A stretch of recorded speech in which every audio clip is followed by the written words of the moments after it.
Everyone's celebrating that he is risen, but nobody's asking you why you still haven't.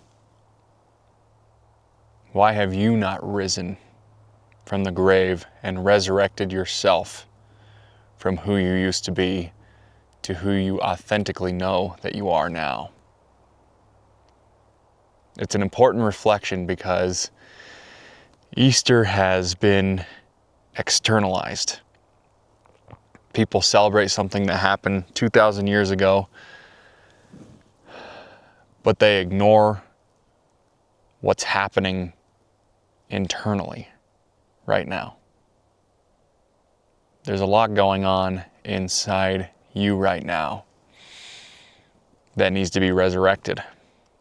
That first needs to die so that it can be resurrected. Resurrecting that inner child, that version of you when you were a kid that didn't have any worries or stresses or anything that really bothered you.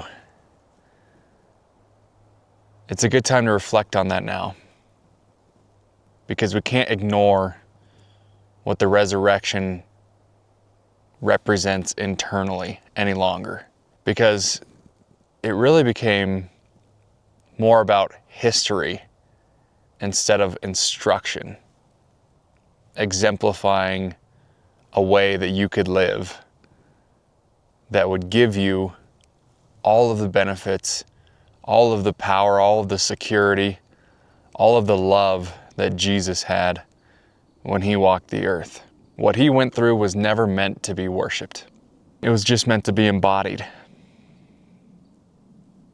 so that you could be the living example of the body of Christ. Because Christ is way more than just a man. It's actually your consciousness. Christ isn't just a man. It's a state of awareness. The awareness that says, I and my Father are one. I and my Creator are one. You're one with the Creator as well. Did Jesus not say, everything that I have done, you can do and more? He was an example of what is possible for you to embody and have happen and experience in your life. He never wanted to be put on a pedestal that we have him on now. Because for us, we are that same Christ energy and Christ consciousness that he was, and that's what he wanted us to know. That's what he was actually teaching us through everything that he went through.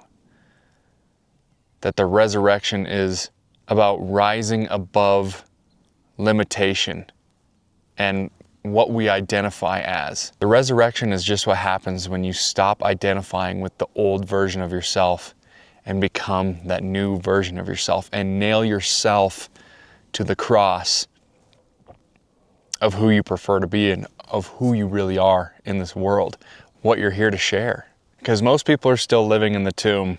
They're just sitting in there, playing small, people-pleasing, too afraid to express themselves, waiting for outside permission and validation to be who they really are. He was a living example of everything that we could experience in our lives.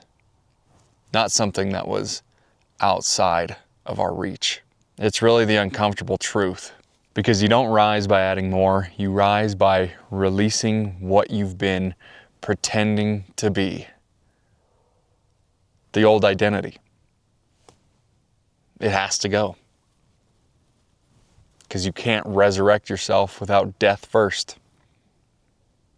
Death to who you've been and to what's been holding you back. And this isn't about religion. It's not about religion, it's about realization and identifying yourself with the Christ consciousness within you. Because you either step into it or you just sit back and watch others do it and be upset at the fact that they're a living example of exactly who you're not. Because you're not willing to be it. He has risen. The question is, when are you going to? What's holding you back? What are you so afraid of? What are you allowing in your life to keep you small and to keep you from having everything that you deserve to have and experience in your life? What is it? You don't have to stay in that crowd anymore. The crowd is just the collective conditioning. Those religious leaders are just the external authority that's in our lives right now. And Barabbas being chosen to be set free and live, that just represents you choosing comfort over your truth, your individual truth. Because people, they're waiting for the same approval that would have crucified them. And if you needed approval back then, you would have been standing in that crowd too. Step out of the crowd. Step out of the box you've been living in. Be brave and courageous and embody the Christ energy that was much more than just a man who walked this earth, but an actual energetic blueprint of what's possible for every single one of you watching this now. He has risen. The question is, when are you finally going to?